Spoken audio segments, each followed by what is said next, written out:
আজকে নিয়ে এলাম ভগবান গণেশের জন্য মোদক। এইটা হলো দেখুন একদম সম্পূর্ণ গরম গরম আমি চালের অথেন্টিক মোদক বানিয়েছি। এই মোদক কিন্তু ঠাকুরকে চালের মোদক কিন্তু দিতেই হবে, যতই ক্ষীরের মোদক বা পানের মোদক যাই দিয়ে থাকেন। এই যে দেখুন একদম পারফেক্ট নারকেল গুড়ের যে মোদক হয় সেই মোদকটা আমি বানালাম। কেমন করে বানালাম এই মোদক আসুন দেখে নেওয়া যাক। মোদক বানাবার জন্য আমি এটা চালের মোদক বানাচ্ছি, যেটা অথেন্টিক মোদক গণেশকে দেয়া হয় তার জন্য।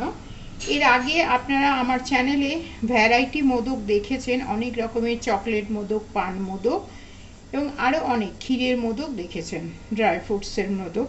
কিন্তু আজকে আমি যেটা বানাবো সেটা একেবারেই অথেন্টিক মোদক। সেজন্য আমি এখানে চালের গুঁড়ো নিয়ে এসেছি। এটা যেহেতু প্যাকেটের চালের গুঁড়ো, সেজন্য আমি এটাকে একবার প্রথমে একটু নাড়িয়ে চাড়িয়ে নিচ্ছি, একটু গরম করে নিচ্ছি, না হলে এটা কিন্তু নরম হবে না। যেহেতু এটা প্রিজারভেটিভ থাকে, যদি সঙ্গে সঙ্গে চালের গুঁড়ো করে নেওয়া হয় তাহলে সেক্ষেত্রে কিন্তু কোনো রকম এরকম একটু গরম করার প্রয়োজন হবে না। এরকম ছোট ছোট টিপস ও ট্রিক্স পেতে আপনারা আমার চ্যানেলটিকে অবশ্যই সাবস্ক্রাইব করে রাখুন, আর তার সাথে সাথে বেল আইকনটা বাজিয়ে রাখুন, কেননা আমি যখনই নতুন রেসিপি দেব আপনাদের কাছে পৌঁছে যাবে আমার চ্যানেলে ইনস্ট্যান্ট নোটিফিকেশান। দেখুন মোটামুটি একটু গরম হয়ে গেছে। এবারে আমি এর মধ্যে দিয়ে দিচ্ছি 1/4 স্পুন মতন একটু লবণ।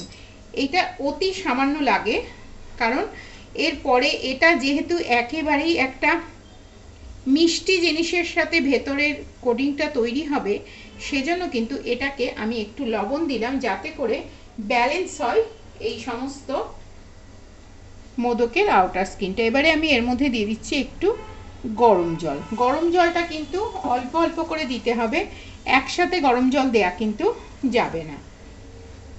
এবং এটা শুধু এভাবে করলেই হবে না, এটাকে কিন্তু হাতে করেও বেশ খানিকক্ষণ মেখে নিতে হবে একটু ঠান্ডা হয়ে যাওয়ার পরে, না হলে কিন্তু এই মোদকের যে আউটার স্কিনটা সেটা কিন্তু সফট হবে না। এবং এটা যেহেতু গণেশ উৎসব আসলে 7 দিনের জন্য, কিন্তু কমসে কম 1 দিন বা 2.5 দিন আপনাকে পুজো করতেই হবে।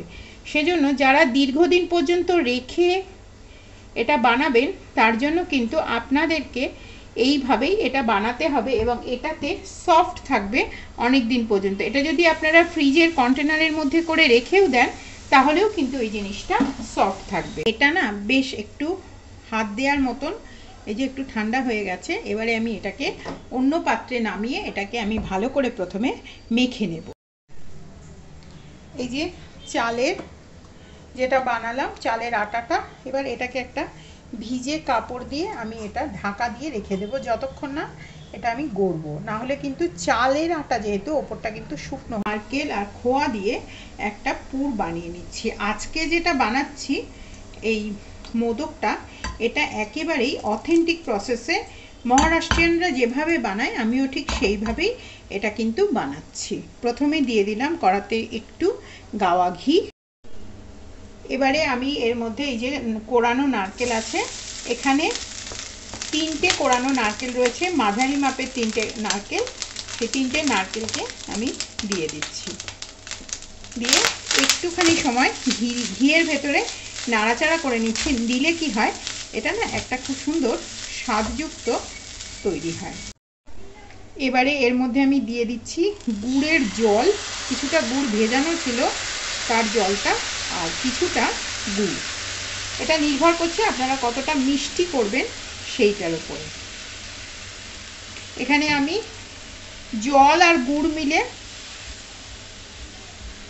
250 গ্রাম মতন হবে এতটা দিলাম, দিয়ে এটাকে নেড়ে চেড়ে বানাবো। কিন্তু এর স্বাদটাকে আরও সুন্দর আনার জন্য প্রথমে গুড়টাকে কিন্তু ভালো করে এর মধ্যে গলিয়ে নিতে হবে। জলটা দিলে কি হবে, এই জিনিসটা না সফট হবে, তাই সব সময় গুড় এবং জল একসাথে দেবেন এবং গুড়টাকে একটু ভিজিয়ে রাখবেন। আমি এখানে ব্যবহার করলাম আখের গুড়।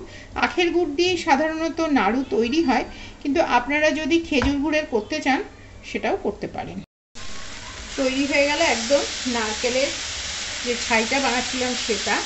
এবার এটা তৈরি হয়ে যাওয়ার পরে দেখুন মাঝখানটা আমি একটুখানি ফাঁকা করে নিলাম, এর স্বাদটা কিন্তু অনেক বেশি ভালো হবে। এবারে আমি এর মধ্যে দিয়ে দিচ্ছি একটু সামান্য পরিমাণে খোয়া ক্ষীর।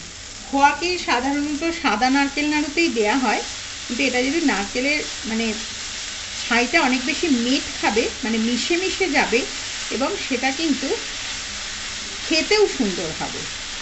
যেহেতু ঠাকুরের ভোগ সেজন্য আমি এর মধ্যে একটু দিলাম। এটা আস্তে আস্তে করে গরম যেহেতু এর মধ্যে গলে যাবে, এই অল্প একটু দিলেই কিন্তু হবে। এতে কালার কিন্তু পরিবর্তন হবে না, গুড়ের নারকেলের নাড়ুর যে কালার হয় সেই কালারই হবে, কারণ গুড় এবং নারকেল যেহেতু পুড়েছে মানে ক্যারামেলাইজড হয়ে গেছে, সেজন্য কালারটা এটাই থাকবে, কিন্তু স্বাদটা কিন্তু পরিবর্তন হবে। আর সাদা নাড়ু করলে সেটা অন্যরকম, সেটা পুজোর সময় আমি আপনাদেরকে দুর্গা পুজোর সময় করে দেখাবো। সেট করে নিয়ে বসে পড়েছি, এবারে তৈরি করে নেব মোদকগুলো। তার জন্য প্রথমে আমি একটা চালের এরকম লেচি নিচ্ছি, এবং পুরোটা কিন্তু খুললে হবে না, একটু একটু করে খুলেই দিতে হবে। এই যে মোদকের মোল্ড নিয়ে এসেছি, এবারে আমি এর মধ্যে একটু ঘি মাখিয়ে নিচ্ছি। এটা কিন্তু ঘি দিয়ে করলেই মানে সুস্বাদু হবে জিনিসটা, এবং একবার ঘি মাখিয়ে নিলে কিন্তু বারবার মাখাতে হবে না। একটু ঘি মাখিয়ে নিচ্ছি, আর তারপরে অনেকটা করে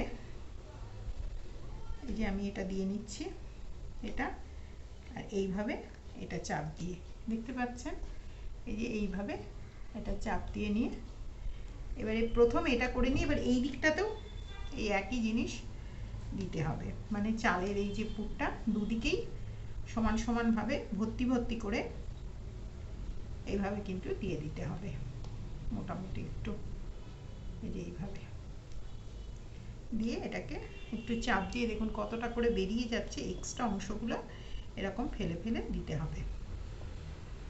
এই যে এক্সট্রা অংশগুলো এরকম ফেলে ফেলে দিতে হবে,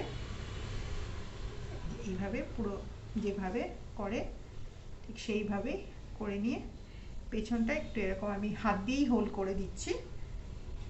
এই যে হাত দিয়ে একটু হোল করে দিলাম, এই যে দেখুন এইরকম একটা হোল করে দিয়ে এর মধ্যে এই যে পুরটা করে নিয়ে এসছি, এই পুরটাকে একটু এরকম লম্বা লম্বা করে হাত দিয়ে চেপে চেপে ভেতর দিকে ঢুকিয়ে দিচ্ছি, নাহলে এই জায়গাটা ঢুকবে না, তো সেই জন্য একটু লম্বা লম্বা করে এই জায়গাটা পুরটা ভরে দিচ্ছি। দেওয়ার পরে আরেকটু এরকম চালের এই আরেকটু নিয়ে আটা এবার ওপরটা চাপ দিয়ে নিয়ে এবারে সিস্টেমটা একটু দেখে নিন। এই যে হাতের তালুটা আছে এটার উপরে এই যে এইভাবে একটু বসিয়ে বসিয়ে নিচ্ছি, এই যে হাতের তালুটার উপরে এইভাবে একটু জোর করে করে বসিয়ে বসিয়ে নিচ্ছি। ব্যাস তৈরি হয়ে গেল একটা মোদক। এই যে দেখুন এবার এটাকে আমি বার করে ডিমোল্ড করে দেব। দেখুন একদম পারফেক্ট মোদক তৈরি হয়ে গেল, গণেশজির মোদক। এইভাবে আমি প্রত্যেকটা মোদক কিন্তু বানিয়ে নেব। এই যে তৈরি হচ্ছে সুন্দর একদম শেপ করা মোদক, এইভাবে আমি প্রত্যেকটা মোদক। এখানে আমি একটা বয়লারের মধ্যে জল বসিয়েছি, জল বসিয়ে এটা একটা ইডলি মেকার, আর তার মধ্যে আমি এই যে এরকম স্ট্যান্ডটা বসিয়ে দিলাম। তারপরে এই যে এগুলো একটা একটা করে দিয়ে যেগুলো বানিয়ে নিয়ে এলাম, ঢাকা দিয়ে 15 থেকে 20 মিনিট একদম গ্যাসের ফ্লেম কম করে এটাকে ভাপিয়ে নিতে হবে। ঢাকা দিয়ে 15 থেকে 20 মিনিট এটাকে আমি ভাপিয়ে নেব। এই যে এটা 15 মিনিট মতন হয়ে গেছে, দেখি কি অবস্থা। এই যে দেখুন একদম শক্ত শক্ত সুন্দর গরম আছে, একদম সুন্দর কিন্তু তৈরি হয়ে গেল আজকে আমার গণেশের মোদক। যেহেতু আজকে এটা ঠাকুরের জন্য এই মোদক আমি বানিয়েছি, সেজন্য এই মোদক কিন্তু আমি ভেঙে আপনাদেরকে দেখাতে পারবো না, মোদকটা কিন্তু ভাঙা সম্ভব নয়। তাহলে তৈরি হয়ে গেল আমার আজকের রেসিপি পারফেক্ট গণেশের মোদক। দেখুন একদম পারফেক্ট গণেশের মোদক, একদম মহারাষ্ট্রিয়ান স্টাইল গণেশের মোদক তৈরি হয়ে গেল। চালের মোদক বা আখির মোদক, একদম গুড় আর নারকেল দিয়ে। কেমন হলো আজকের রেসিপি অবশ্যই আপনারা কমেন্ট করে জানাবেন। আপনাদের সবাইকে রইল গণেশ চতুর্থীর অনেক অনেক শুভেচ্ছা এবং ভালোবাসা। আমি আগামীতে আবার ফিরবো আরেকটি নতুন রেসিপির সঙ্গে। আজ এই পর্যন্ত।